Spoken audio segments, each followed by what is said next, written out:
Hello, my name's Simonize and welcome to another Simonize Guide video. Today I'll show you how to do dark coffer runs in Blackrock depths on your rogue, solo, really fast. I'm hitting 6-minute runs on average and making a lot of gold doing it. What we're after in here is the Burning Essence, which is the most difficult item to obtain among the items you need to create a Lesser Arcanum of Resilience, the plus 20 fire resistance enchant for head and legs. Everyone needs these enchants for Molten Core heat levels, and most classes cannot easily solo it, certainly not in just 6 minutes.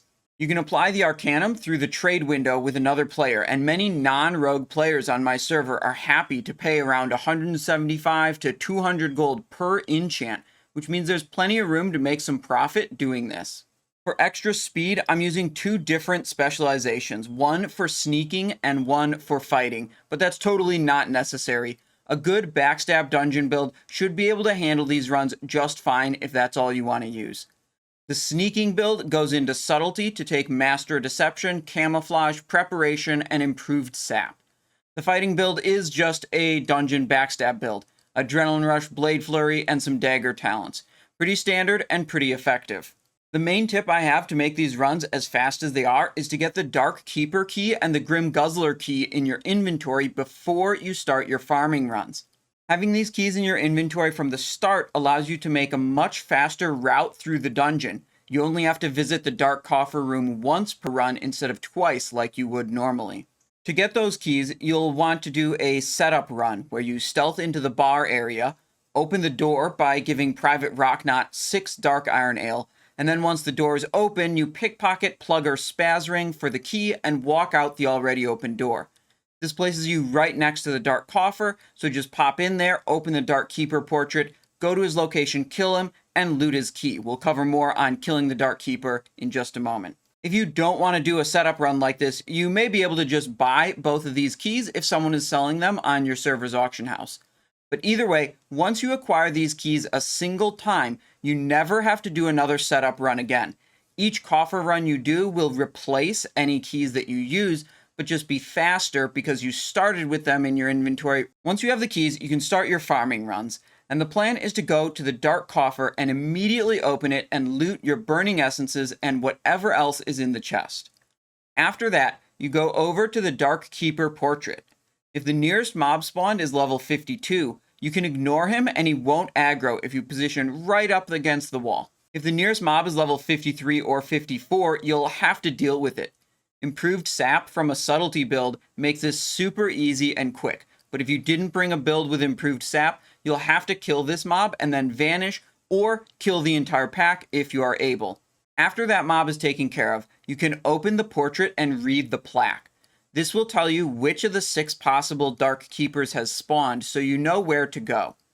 The plan is to go to the Dark Keeper, kill it, loot the Dark Keeper key, and then intentionally die and reset the instance while you run back for your next run. A good tip with this is to take off all your gear before you intentionally die to reset, since this avoids any durability damage on the gear and you can keep farming without worrying about repairing. Anyways, there are 6 different keepers, and I've got video footage of all of them for you. The first one we're looking at is Dark Keeper Vorfalk, who spawns within the Grim Guzzler bar area. This is where the Grim Guzzler key comes in clutch.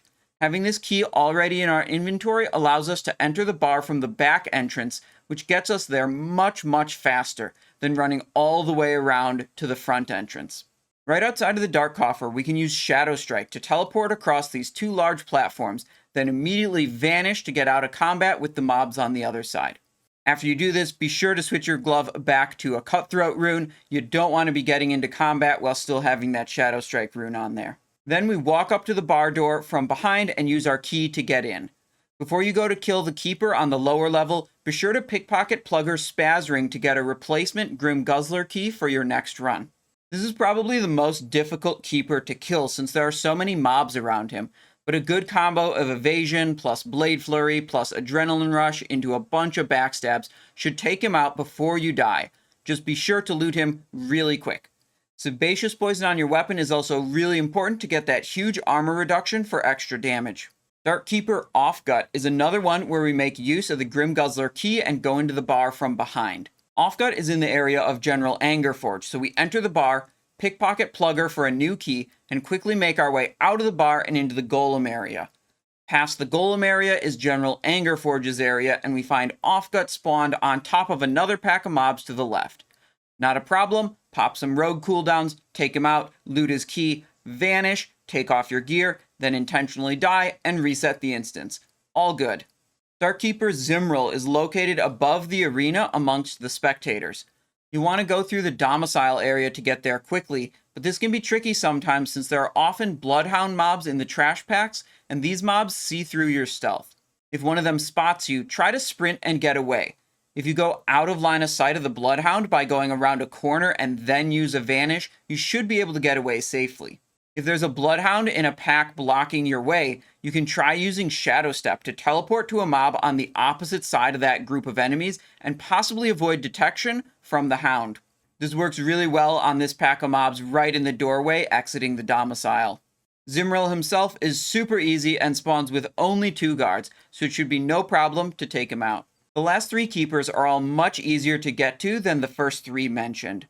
Dark Keeper Bethekk spawns directly in the Dark Coffer room itself and patrols in and out of the room with 4 guards. If you can land a distract on the guards but not Bethekk, or Bethekk and not the guards, you can separate them and pull Bethekk without his guards. Fighting him in this corner in the coffer room is pretty easy and safe, but you might need to kick one of his spells to get him to follow you into the corner. Darkkeeper Uggel spawns in the Hall of Crafting, just in the next room over from the Dark Coffer area. Exit the coffer, take a right, take another right, and he's right there with only 2 guards and no other enemies to worry about except an occasional blazing fire guard patrol. Finally, Darkkeeper Pelver spawns in the domicile with only 2 guards in a room all alone. Exit the coffer, take a left, enter the domicile, go up the stairs in front of you, take another left, and he's there. Sometimes there's a bloodhound in the pack of mobs before Pelver, so be sure to hug the left wall to maintain maximum distance so you don't get detected. And that's it. Now you know everything you need to in order to do some super fast coffer runs. Combine the burning essences you get in the Dark Coffer with a Librum of Resilience, Black Diamond, and 4 Crystal Spire from Ungoro Crater into an Arcanum of Resilience at the NPC Mithretis Firestar in the Burning Steppes, and now you're all set. You can use them yourself for your own gear, you can give them to your guildmates, or you can sell the Arcanums in trade chat to make some easy coin. Thank you so much for watching. I hope you're having fun in World of Warcraft, and I hope you have a great day.